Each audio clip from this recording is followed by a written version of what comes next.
was the best possible deal, the European Commission said about the agreement on trade tariffs between the European Union and the United States. The vast majority of European products exported to the world's largest economy will have to pay 15% in customs duties. EU Decoded explains the impact of the imperative America First on the European economy. In 2024, the US imported $606 billion worth of goods from the EU and exported around $370 billion worth. To reverse the deficit, the US will now apply a 15% tariff to approximately 70% of the goods it receives from the EU.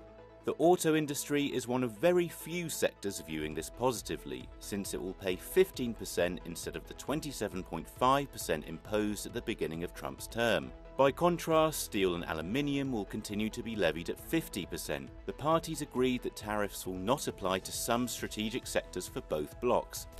The new tariff represents a substantial increase compared to the average 4.8% on goods applied before Donald Trump came into power this year. Let's hear what Europeans think about this deal. It's not the greatest of news. Maybe people who invest in these companies, for the government in general. But for me personally, I'm not too concerned. I don't think we should attack back. We also have to be a reliable partner, and that's not in the idea of free trade that the European Union is all about. Of course, we should try to look outside the EU, outside the Euro-Atlantic front, let's say, maybe Asia. It's very important to open up to new markets. So personally, I think that we should ratify the agreement with Mercosur as soon as possible. But the US market cannot be replaced in the short or in the medium term. Euronews reporter Ahmadine S. has been covering this topic. Why does the European Commission consider 15% a good deal when, for example, the UK obtained a 10% rate? Well, the European Commission claims 15% is a good deal because the UK 10% tariff is not an all-inclusive rate, which means it doesn't incorporate the existing US import tariffs applied to the UK. And another point is that the UK created preferential duty-free quotas for US beef and US ethanol, while the EU didn't make such concessions. What will be the impact on European Union's companies? Is it likely that some of them will move their factories to the US? So Bernard Arnault, the CEO of LVMH, has already declared that Louis Vuitton will open a new manufacturing site in the US. AstraZeneca also pledged to open a new plant in Virginia. Now the economists we talked to were not convinced European companies will move their factories to the US on a large scale. First, we don't know for how long these tariffs will be in place. Donald Trump is known for being quite unpredictable. And second, companies producing in the US now have to pay more to import some of the inputs they need for their production. So it's another impediment. During the negotiations, the US president also asked for commitments from the EU on energy and arms purchases and more investment. How big are those commitments, and can the European Commission fulfill those promises? So the European Commission promised that European companies will invest at least $600 billion in the US by 2029. Now it's not really clear how it will happen because the European Commission cannot tell European companies where to invest. Then the European Commission pledged to purchase $750 billion worth of US LNG, oil and nuclear energy products. Now again, it's not really clear because it's not Brussels that would buy this energy.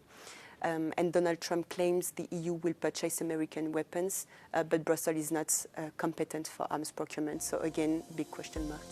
The EU and the US trade around 1.5 trillion euros per year, and the two economies combined represent a market of 800 million people and nearly 44% of global GDP. Despite being two economic giants, the EU has a more dependent political position due to US military protection within NATO. The reaction from several European leaders was quite lukewarm. For example, French Prime Minister François Bayrou stated that it's a dark day when an alliance of free peoples resigns itself to submission. His Dutch counterpart Dick Schoof said that no tariffs would have been better. Our guest is Nicolas Poitier, research fellow at Bruegel, a think tank based in Brussels. After the deal, the European Commission continued negotiating with the United States in order to obtain more tariffs exemptions on certain products and quotas for others. Is this the right move, or it might be necessary to use rebalancing countermeasures?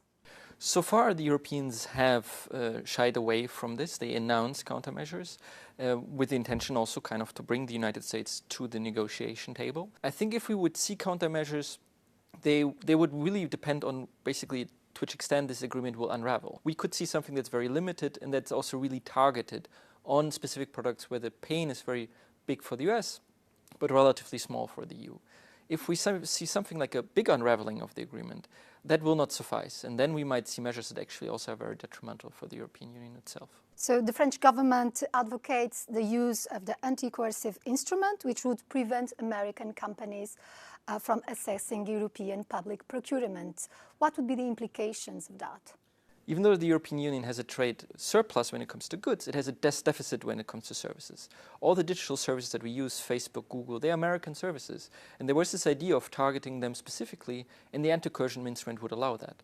And here really the question is, how can you build a digital single market that would allow European companies to scale to the same extent that Google and Apple did in the past, and then compete with these companies on the global stage, rather than us just kind of importing these quick scaled services from the United States. European Commission President Ursula von der Leyen said that the paralyzed World Trade Organization should be replaced with another institution. Would that make any difference in the current protectionist trend? I'm not so sure it would make much of a difference. The reality is that most trade is still based on WTO principles, including trade with the United States. The problem with the WTO is that it has not been able to reform itself. And there are many issues that are open, and some of these issues is why the US is not happy with it. But there's probably a need to create new ways of making progress on these issues, for instance, in cooperating more with other countries than, for instance, in East Asia.